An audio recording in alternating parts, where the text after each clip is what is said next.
back to the Stani Army YouTube channel.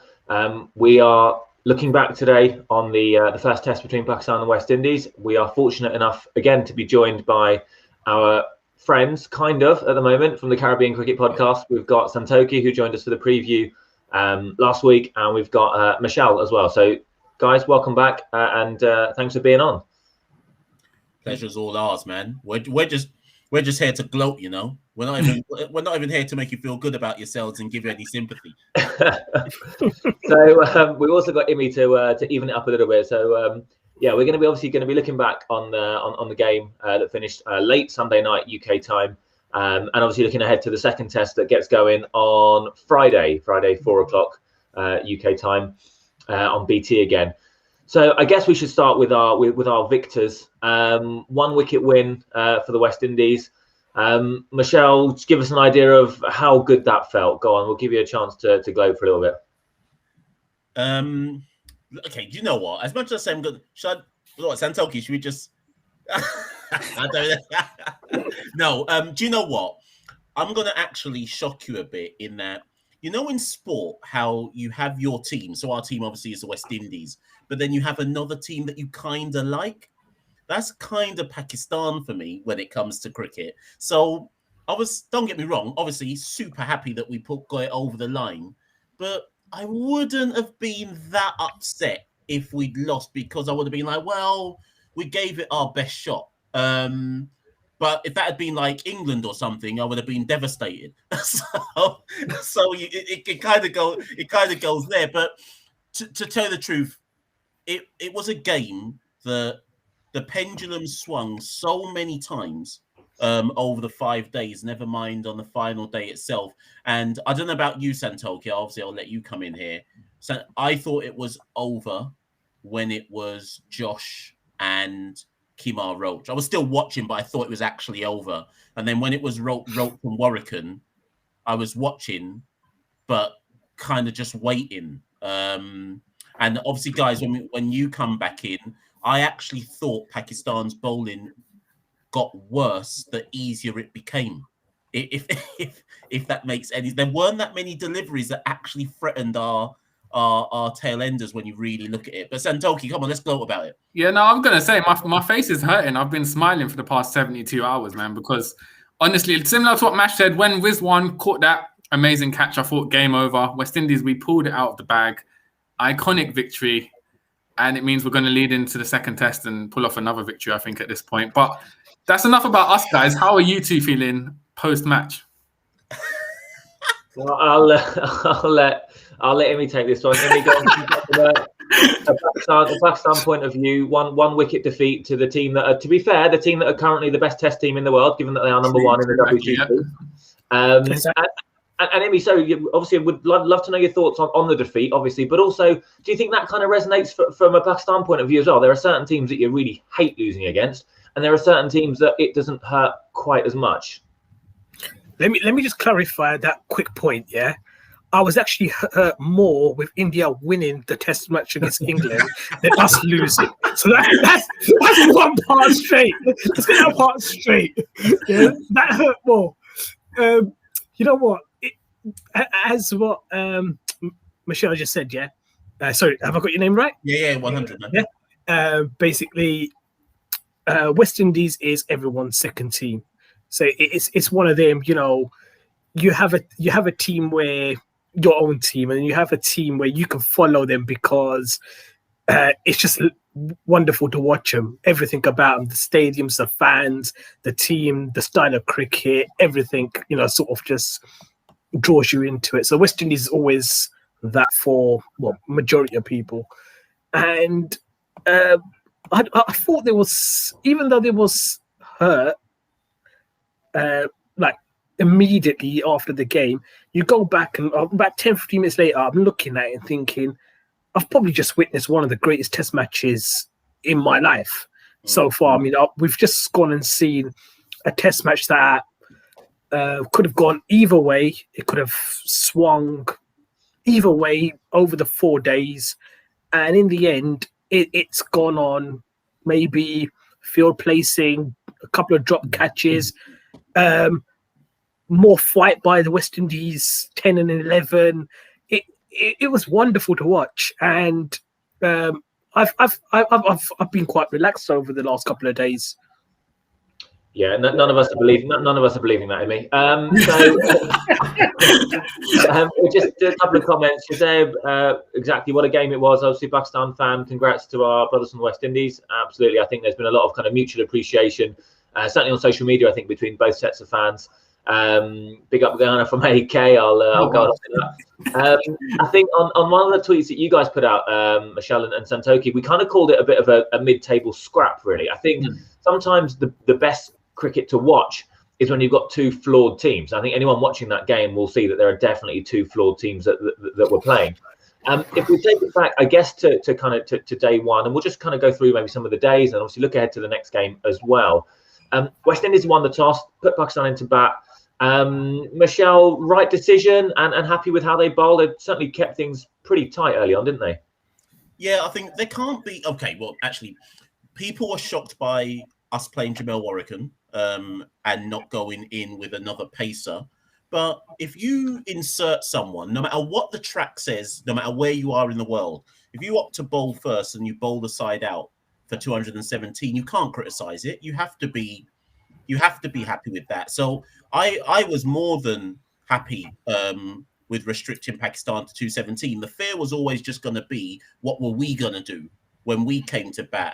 And the fact that we got, what was it, a 36-run lead? I mean, Santoki will say himself, we rarely take first inning leads in test matches. So I would think it would be churlish of any, certainly West Indian fan, to say Craig Brathwaite did the wrong thing or anything like that, because you insert a side and you win the test match. However you win it, you've done the right thing as far as I'm concerned.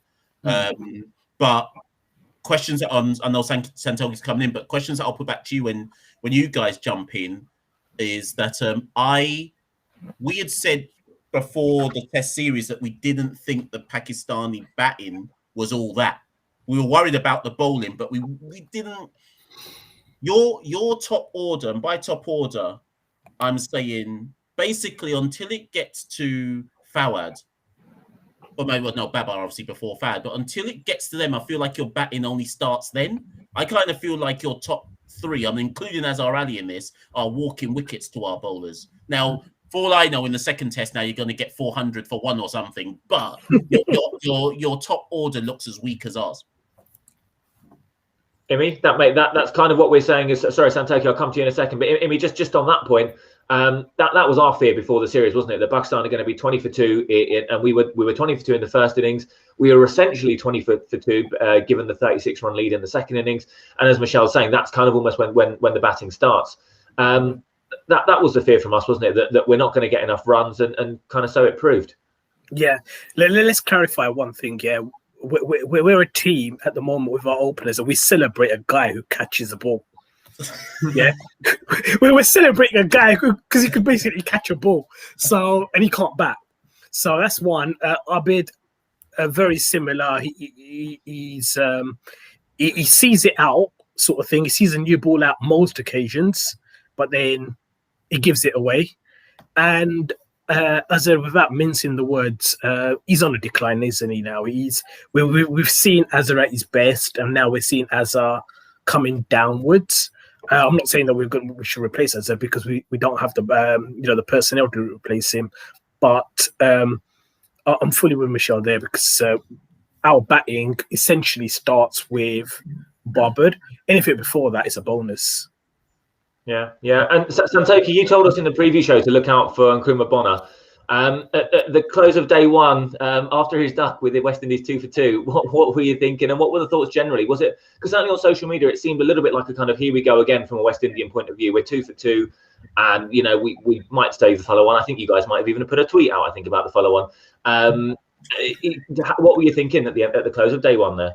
Yeah, no, like literally, I feel like I cursed Bonner by telling he was going to be a standout batsman. But if we just roll it back a bit, I think the defining moment, as I mentioned on the last preview we did, West Indies always have a fast start. And what we do is we tend to let the middle and lower order basically pile up the runs. And it looked like it was going to happen when Fahim and Fawad were there at the crease. They were putting on runs. They looked comfortable. So for me, the match-defining moment came with that self-implosion, the run-out, Roston chase. And then from there, that gave West Indies confidence, because if that run-out didn't happen, Fahim and Fawad would have put on a big partnership, in my opinion.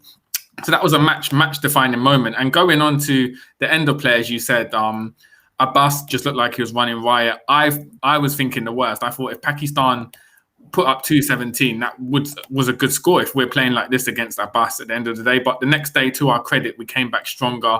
And that was largely down to Captain Craig Brathwaite leading from the front. Under a lot of pressure, I must say, in this test match. He led from the front, played a very patient innings, and sort of steered us clear from what would usually be a mighty collapse on West Indies. Yeah, no, I think Brathwaite's innings is definitely one to dwell on, and we certainly will in a second. Just go to a couple of comments here from the guys. Adil says, "Assalamu alaikum, hope you're well. Welcome, Salam Adil. Second test match starting on Friday. We need to make changes. Drop Yasir for Noman Ali. We'll come on to team changes in a little bit. Adil there for the next game. AK says West Indies have got our number. I think I can think of a few games where we've maybe had the upper hand, and certainly a few big games recently. Certainly a few World Cup games anyway, where West Indies have done very well. Shazeb was very impressed with Jaden Seals. Looks like a top prospect. Great. So I'm sure we'll talk about Jaden Seals when we're talking about the second innings. Yeah, he looks special. No, he does. Shazeb says Pakistan opens one of the worst in a while in Test cricket. I think the frustrating thing for me when I look at someone like Abid Ali is that I think he's had about 20 Test match innings, and in the majority of them, about 70-80%, he's got through 40 odd balls. When you see interviews with any openers, they always say, you can get a magic ball first up, or first 5-10 balls. After 20-25 balls, you feel in. I think the frustrating thing, Imi, from my point of view, is that Abid is seeing off the new ball. He's there for 30-40 balls, and he just finds a way to get out, and that is so frustrating. That's exactly what I just mentioned a little while ago. It's like, at first I was understanding it. All right, you're in South Africa, you're in New Zealand, you've seen out the new ball, you've essentially done a part of your job. But then if it keeps happening, it's a serious problem, because that shows that he can see he's got the game in him, but he hasn't got the mental capacity to capitalize on it, because he loses concentration and gives his wicket away. Just on what Santoki just mentioned, I was going to basically make the same point, but a little bit later, that the most crucial part, I think, of this test match came on day one. And it was in that last session, Rizwan giving his wicket away, flicking it off his legs, for him getting run out. I think they were Pakistan's two biggest crucial moments. And obviously on day two, the way Brathwaite batted was a wonderful, world class leading from the front. Yeah, no, it was brilliant stuff, wasn't it? And again, just going back to the preview, Santoki, you mentioned about the difficulties West Indies have sometimes polishing off the tail.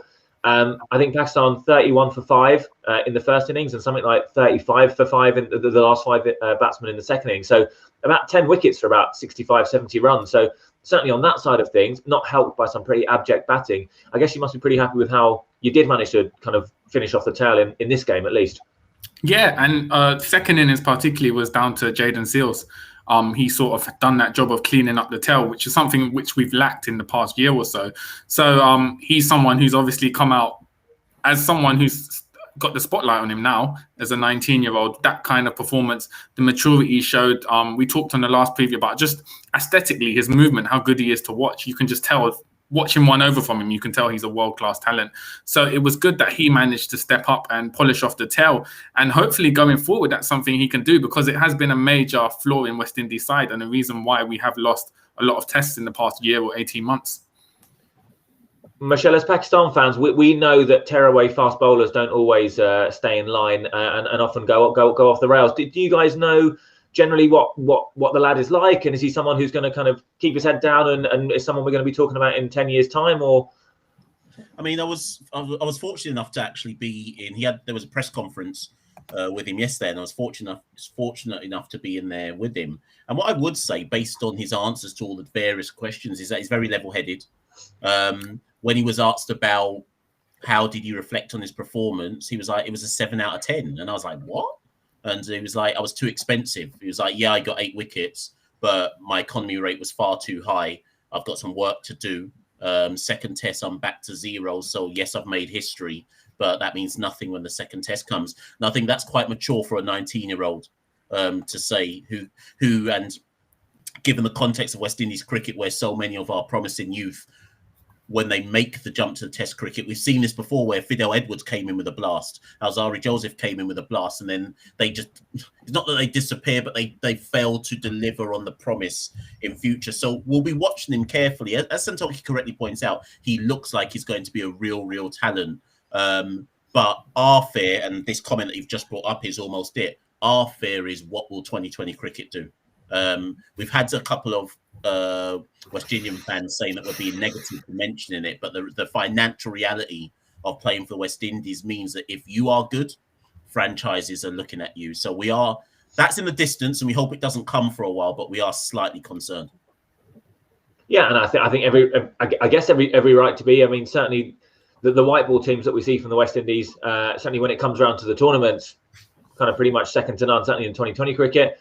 And obviously, there's been a lot of kind of discourse, isn't there, about the commitments to playing for the West Indies over the years from a number of the white ball players. Again, as you say, mention of the ego there. I guess kind of time will tell on that one. Santoki, amongst all the kind of the chaos during that innings, 2 for 2, 100 for 5, I think at one point West Indies were. One man, as we mentioned, kind of stood tall and got himself to 97 before, unfortunately for him, getting run out. Talk to me about Craig Bathwaite's innings. Yeah, well, we know in the region, Craig Bathwaite's a quality batsman. It's just the consistency over the years. He hasn't been there as much as we'd like, but his averages probably, other than Mayers and Bonner, who've only a small sample size, he averages the highest for West Indies, 32 across his career. It was a perfect innings, and it was supported by Jason Holder, who is quite underrated. He's such a good bowler. It kind of takes away from the fact that he's a quality batsman. And he played the sort of innings with a high strike rate, which kind of took the pressure off Bathwaite and allowed him to play a patient knock, 97 off 221 balls. And it was just what West Indies needed. And in the context of the innings with Abbas and Afridi bowling so well, I think a lot of batsmen would have struggled against that. For him to put up 97 under pressure, knowing that West Indies have such a brittle batting lineup, sort of showed his qualities and why he is captain of the side.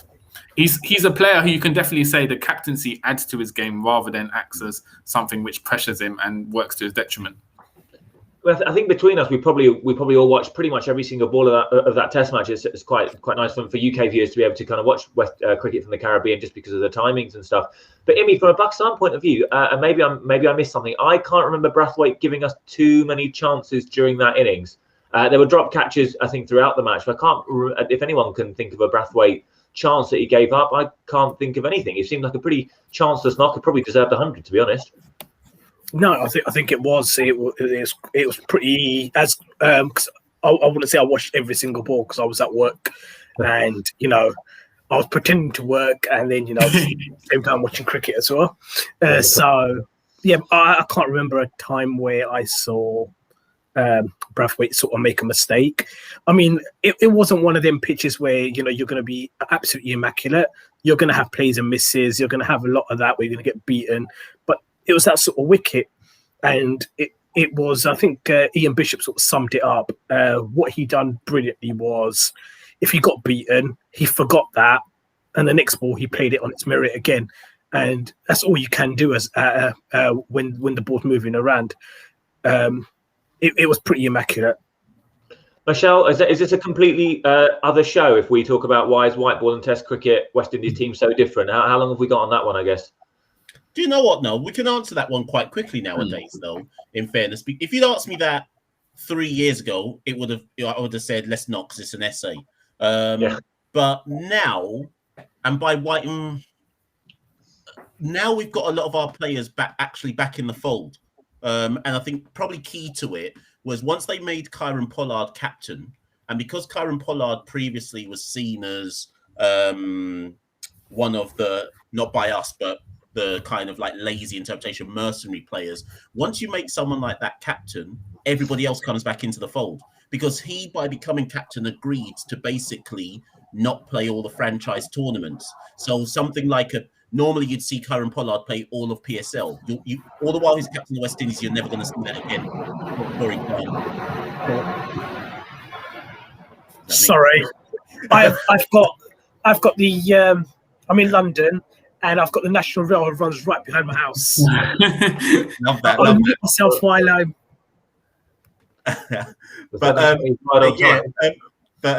So now that Pollard's back in the fold, a lot of the kind of white ball players are in the fold. But the other reason why the test team is so different is that it just so happens that a lot of the test players, apart from Bonner and Mayers and Josh De Silva, who've coming off the back of good domestic seasons, a lot of these test players have been our players for a while, and they were all invested in as players who would take West Indies cricket forward. And we're just fortunate that apart from Jason Holder, they're not actually really good enough to play white ball cricket. So it just so happens that our red ball team is our red ball team. I was going to add, I think that's just the state of modern cricket. The skill sets now between white ball and red ball cricket are so vast.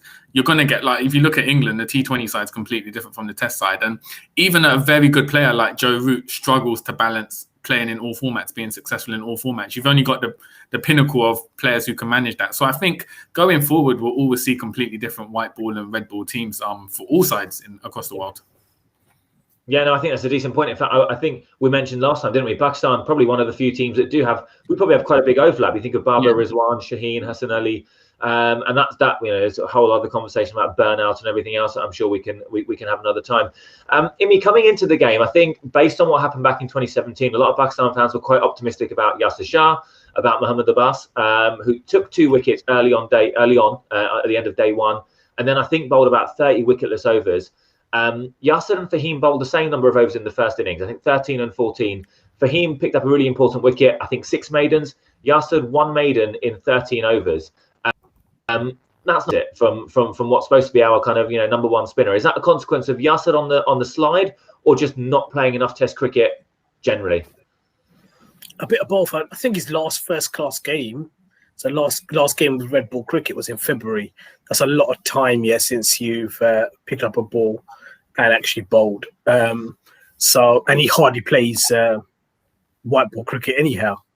Whether that's for Pakistan, he doesn't play any for Arsenal anymore, but he doesn't play PSL anymore. It's very little List A cricket that he plays. So that's one of the issues he's got. Number 2, there is that point of a slow decline. I had Yasir in my team in the comments the other day, so I went in for Yasir. I think maybe in hindsight, if we look back, Noman might have been a better option. Just a left arm spinner to give a bit more, say, control, if anything. Because with Yasir, it sort of becomes that he will always, and he's always had this knack. He's always going to give you a 4 ball every over, every second over. He's gonna do that. He's a leggy, so that normally happens anyhow with leggies. Hindsight, maybe Noman might have been the better option, but you never know that, do you? Yeah, and again, we'll probably come on to changes in just a moment. I guess just the expectations from Yasir were so high that it was disappointing to see him so ineffective. And I was a bit disappointed he didn't bowl more in the second innings, and we'll maybe speak to the guys about that in a second. But Michelle, obviously the next game's at the same venue, so we're back in at Sabina Park. I don't know what the chances are that the pitch is going to bring spinners into play. I suspect that would probably favour Pakistan, but what do you think? I'm expecting, for example, both Santoki and I expect Warrican to be dropped, and we expect Warrican to be dropped for a fast bowler. So if we're playing a spinner, it's just going to be Roston Chase, and that doesn't count because he's somewhere between part-time and a full-time spinner. But either way, that means we're basically not playing a proper spinner. If I was Pakistan, I wouldn't be playing Yasir in the next match. I'd be dropping him. But whether you drop him for another spinner, that's actually the question that really needs to be asked. If you ask me as a West Indian, I'd be more concerned about you playing another pacer and our inability to play good pace than I would be spin. And the other thing I would say as well, in Yasir's defence, the pitch didn't look like it helped spin. Now, yes, he's a world-class bowler and has a history of being one, but if even he can't get anything out of it, then maybe it's just because it wasn't really doing it, or it was too comfortable for batsmen to play spin. But as you said, I was shocked in that, when it got down to like us needing 50, why is it that when there's a tight chase, right, and in that kind of scenario, right, a team needs 50 runs and there's 3 wickets, people always go for the fast bowlers and go, well, bowl a Yorker and get the tail out. But in my head was like, I wonder if they're going to bring on. I was worried that he'd bring on Yasser, and then he never bowled a ball because a spin, a tail ender is going to think they can hit a spinner out of the ground. So to me, the obvious thing to do was at least 1 over. But you can't do that once you let it get down to 10 runs. But there was plenty of opportunity. Do you think that was a missed opportunity, so to speak? Yeah, I think so. It probably was. You probably could have tried him for 1 over. I think there's 2 things to that. There was one, not trying Yasir at that stage, and number 2, I don't know what you guys think, but I thought Baba's field placing was pretty weird. He opened the whole field up. He was giving the singles away. You're like, we haven't got runs to play with. What are you doing? I was literally screaming at the TV all the way through. Yeah, I think that I agree. I don't think the field placings were great when it got to when it got quite tight, and we don't have a very good recent history of winning tight matches, unfortunately, and that's not all down to the captaincy. But that's the time in the match where it goes a little bit beyond your skill set and more into kind of what's between your ears. And I do worry about Pakistan when it comes down to these tight situations sometimes. Quick one from Adil. Are we watching SummerSlam? Adil, we've got a short show tonight. We're only doing 45 minutes tonight, so let's talk about that. It's funny because I think you guys put the tweet out about if cricket teams were WWE wrestlers, which I really enjoyed actually, because it's a question that it occupies my mind most of the time. Maybe I've seen that tweet. And the Ultimate Warrior was my favorite wrestler, and I absolutely despise him now. You know what, though? I think calling Pakistan Mick Foley, I had to think about Pakistan ones for a very long time. And all I kept thinking was, which wrestler would cause self-inflicted damage? And eventually I remembered Foley getting chucked off the cage by Taker. I was like, yeah, that's Pakistan. No, absolutely. No, I did enjoy reading a lot of those. Adil, yeah, we'll come on to the wrestling another time, Adil. I appreciate you. Appreciate the comments, man. Thank you, as always. Santoki, 3rd innings. Pakistan are 36 behind. By the time the lead has gone, I think we're possibly 2 down. I think we're 20 odd for 2. What were you comfortable with West Indies chasing, and how blooming well did Jaden Seals bowl to restrict it to 167 as a target? Yeah, to be fair, I thought anything above 150 was going to be challenging for West Indies just in the 4th innings. 168 I would have taken because it wasn't far off, but Jaden Seals, as you said, or as we said earlier, completely turned the match on its head, got the tail end out.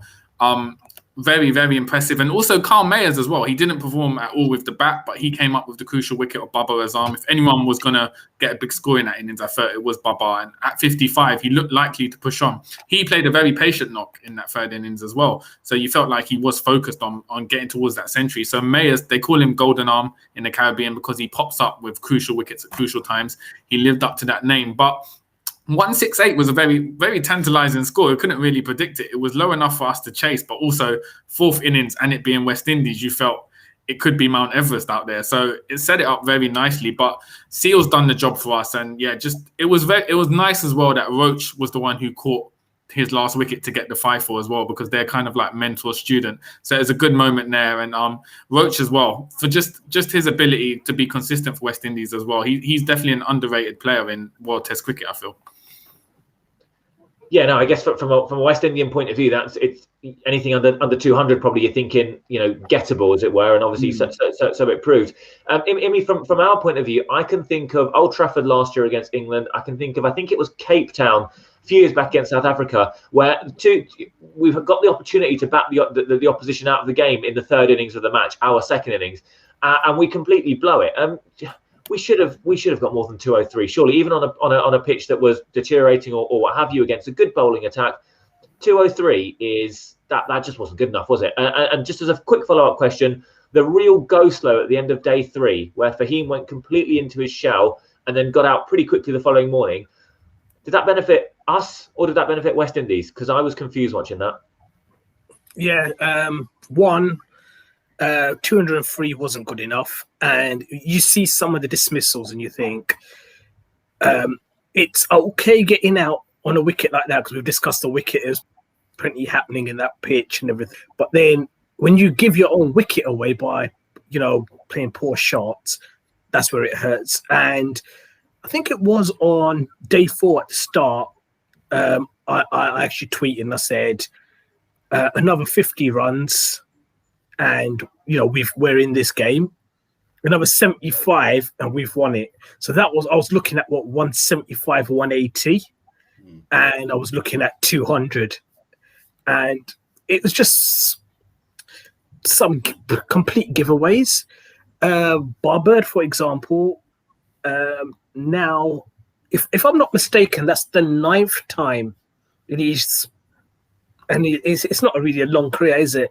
Where he's actually got out after either a rain break, start of a day, or a new session starting, literally like in the first 10 minutes.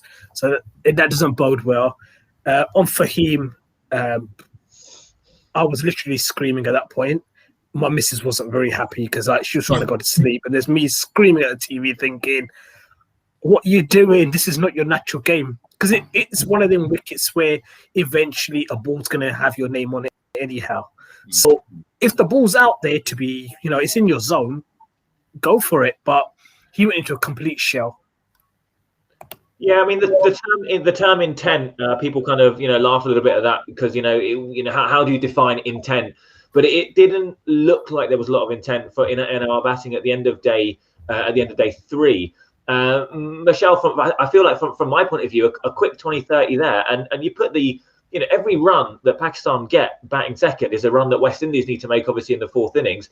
And you know what captains can be like. They can go very defensive in that situation, pretty quickly. But I felt the way we batted it just invited pressure on from the West Indies. What were your thoughts at the end of day 3? Almost written here about losing the game with that dead bat approach.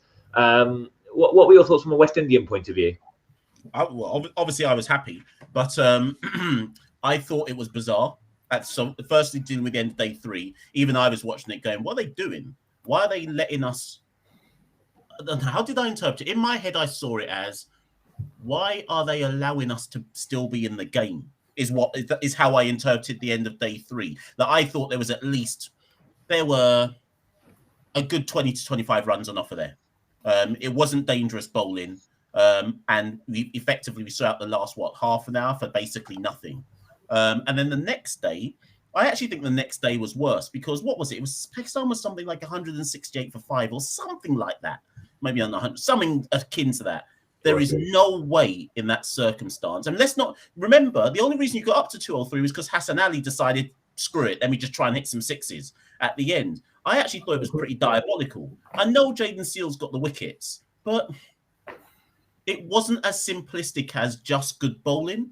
I thought it was 50-50. It was good bowling and poor batting. And like Santoki said, though, I still thought 168 was a problem. If it had been 150, I thought we would have coasted home. But 168 was in that corridor of uncertainty for me. And I don't know. If I was one of the Pakistani bowling unit, I would have thought the batsmen, but then they were the ones who also were batting. But do you know what I mean? Like the team let them down because they shouldn't have had to defend 168 is basically however we got the win, they shouldn't have been in a situation where they had to pull off a miracle.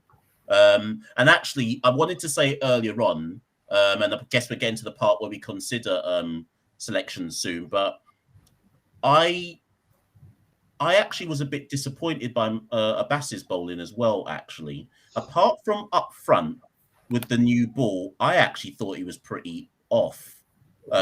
So effectively, for me, Pakistan had 2.5 bowlers throughout the whole, which obviously played into our hands. But if you consider, if the Pakistan bowling unit had all contributed, Pakistan win that test match, and probably pretty comfortably. But actually, when you really look at it, how many bowlers really showed up?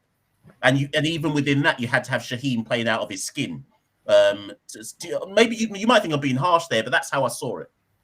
Well, no, Do you know what?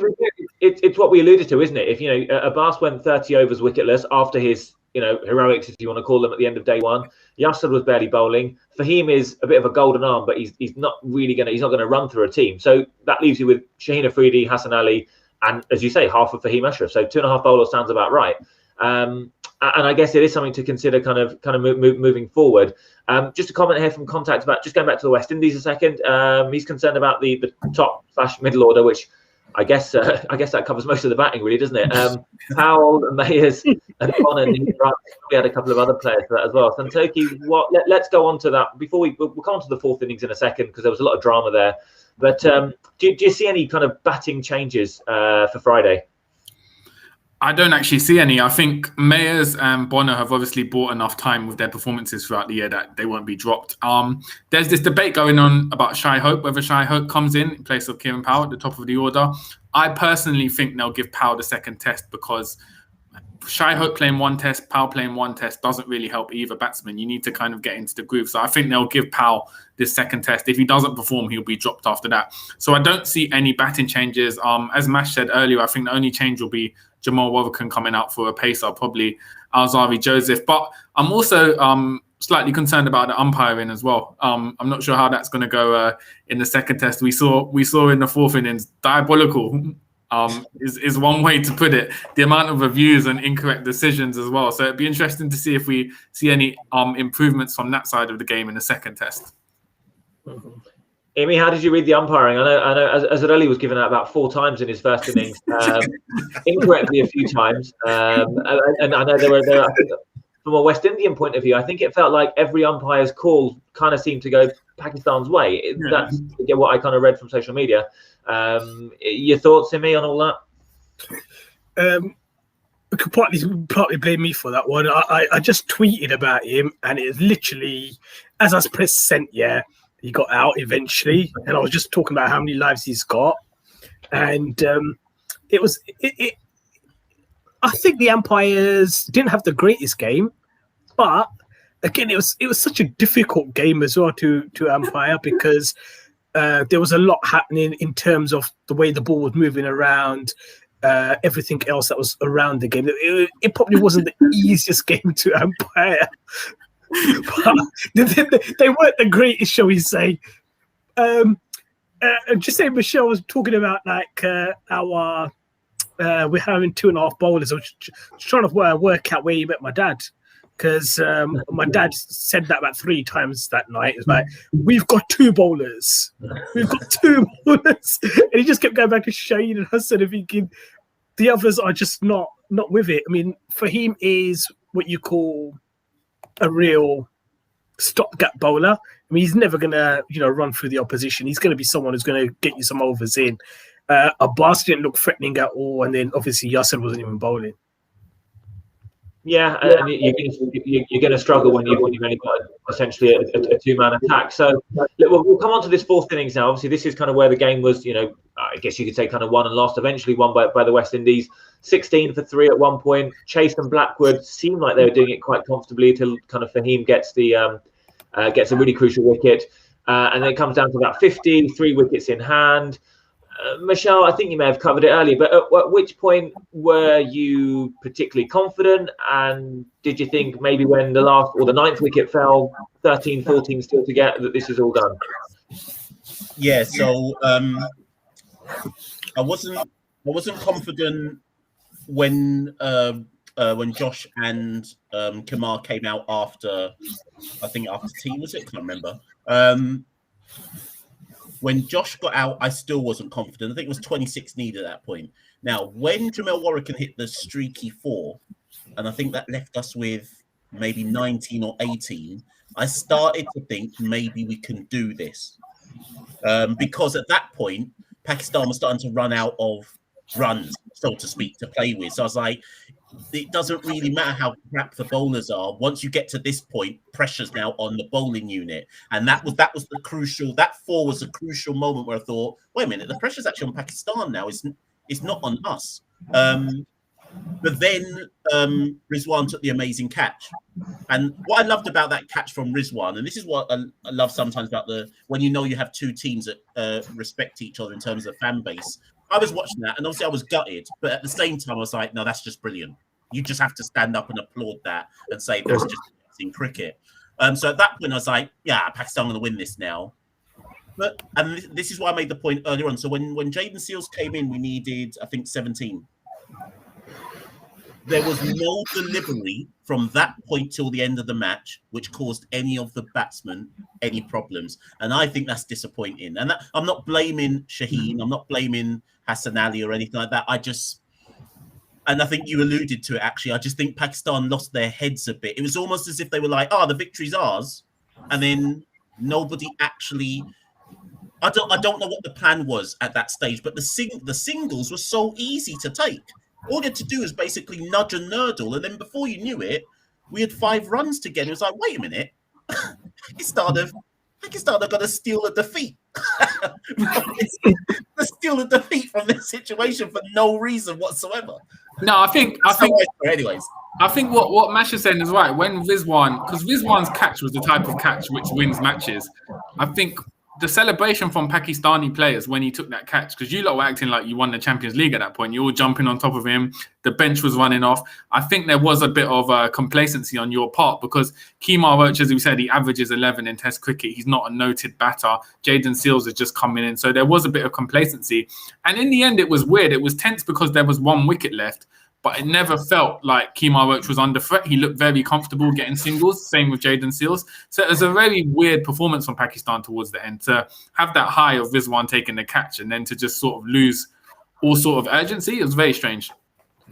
Yeah, I mean, like, sorry, what he's just saying. I mean, like, that's what the players did. And then, for example, me, I'm sitting in my living room. I wasn't even on the sofa anymore. I was literally in front of the TV on the floor, just sitting there watching it. And I actually did a 50-meter sprint that Usain Bolt would have been proud of. I just run down my living room like, it's like I was absolutely mental. Yes, there was a bit of complacency by then. Yeah, and look, it reminded me of that. They mentioned it in the commentary. It reminded me of the game back in 2000 from Antigua that was 0-0 going into the final test, I think, and Jimmy Adams and Courtney Walsh won it for the West Indies. That one still hurts because again, Pakistan did create the chances. There were a couple of really easy runouts that were missed at the end by Saqlain, I think, at the end of that game. But look, fair play to the West Indies. They held their nerve, I think, probably a bit better than Pakistan did. We'll just go through a few more comments, guys, and then we'll wrap it up because I think, we're doing a slightly shorter show tonight. Almost ending it on an optimistic note. Great test match between 2 fallen giants. Well, look, it was the best test match in world cricket this week. I think we can say that without any argument. Manchester being the kings of snatching defeat from victory. Well, yeah, I think but look, there's always 2 teams playing, and I think West Indies competed to the. Yeah, absolutely, competed well to the very end. We've mentioned. Possibly we could do a little bit more on the fielding. Obviously, the drops didn't help. Pakistan being Pakistan, unfortunately, there were a few drops along the way. But again, I guess that's what you get with 2 kind of flawed teams. We've mentioned about team changes for the next game. I think you guys are thinking Seema for a pacer, for a spinner. Apologies, with the batting kind of staying the way that it is. Imi, from a Pakistan point of view, we're thinking possibly a different spinner instead of Yasser, but everything else staying the same. Would that be fair? Maybe Noman. The other option, Dahani, maybe go with the extra seamer, and especially someone like Dahani will get seam movement, you'll get bounce because he's tall, and you'll be unknown to the West Indies, apart from what they've probably seen in the PSL. It'll be unknown. Apart from that, the other change you can do is get Azhar to open and get Soul Shakib to come in at number 3. But then who do you drop out of the 2 openers? I mean, you got a guy who's wonderful at batting 40 balls, and you got a guy who's a wonderful catcher. So which one do you drop? And neither of them scoring runs. What a time! What a time! Who cares? Who cares? I mean, right, so we've got about a minute left. Where's the teenager? Is he in the squad? The fast bowler. It's a Hani. Oh, Naseem Shah, he is. Yeah. And why is he not an option? He's been quite badly out of form. Oh, okay, fine. Yes, we've got a few. We got Haris Ralph, we got Naseem, we got Dahani, a few spinners. I guess there's a few players that could come in. Look, we've got about a minute left, so I'm going to give you lads one more chance to gloat. Any other kind of final comments that you've got? So, Michelle, we'll start with you. Thoughts on one final thought on the game, maybe, and a comment about the game on Friday. I just think, it's so sad to see Pakistan, the once great Pakistan, not even challenge us anymore. It's so sad. That's all I want to say. Thank you. Magnanimous to the end. Santoki, same question to you. And also, if you want to give us a bit of a weather update, as Shazeb's asking for there, that would be helpful. Yeah, I think this is a case as to why the Great West Indies shouldn't waste time playing minnows in Test cricket anymore. No, all jokes aside, I think I'm looking forward to another tight contest in the second test. I think just as a general cricket lover, even if West Indies lost, I would have appreciated what a great match it was. So if we get anything like that in the second test, I'll be grateful. In terms of weather, I know Michelle mentioned there was a hurricane in Jamaica this past day, but Michelle, I don't know if you want to elaborate. Is that going to clear up in time? So there was quite a big tropical storm.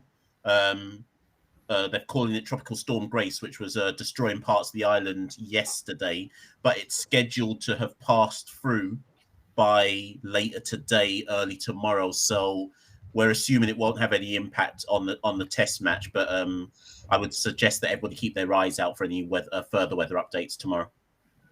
Absolutely, and let's hope everyone out there stays as safe as they can in the face of that. Amy, last comment from you. There's a mention about a watch-along. Probably not a watch-along next Test match, but I'm sure we'll be doing a review on Pakistan's heroic come-from-behind win against the World Test champions. So hopefully see you 1-1 series. I think a watch-along might happen on the last session, but don't hold us on that. We're all working and everything, so it might be a bit hard to do that. I was actually tempted to do one on that fourth evening, but then I thought, you know what, we're going to be plastered everywhere, with our reactions, so it's just not going to happen. A review definitely, but I'm not sure about a watch along. I think too much swearing gets your channel taken down, doesn't it? Right, lads, thank you so much. Thanks everyone in the comments as well. And I know we've maybe not got to as many as we could today, but kind of compact show. Hopefully we've answered as many questions and addressed as many comments as you guys wanted. Keep watching, like, share, subscribe, all the usual stuff. Subscribe to us on Twitter as well. Please follow us. Give us a follow. Follow the guys on the Caribbean Cricket Podcast. They're brilliant. Always put out some really, really good content. We always enjoy watching and listening to your stuff, lads. So thanks for that. Thanks for joining us, and we will see you all soon. Cheers, guys. Cheers. Take care. Thank you.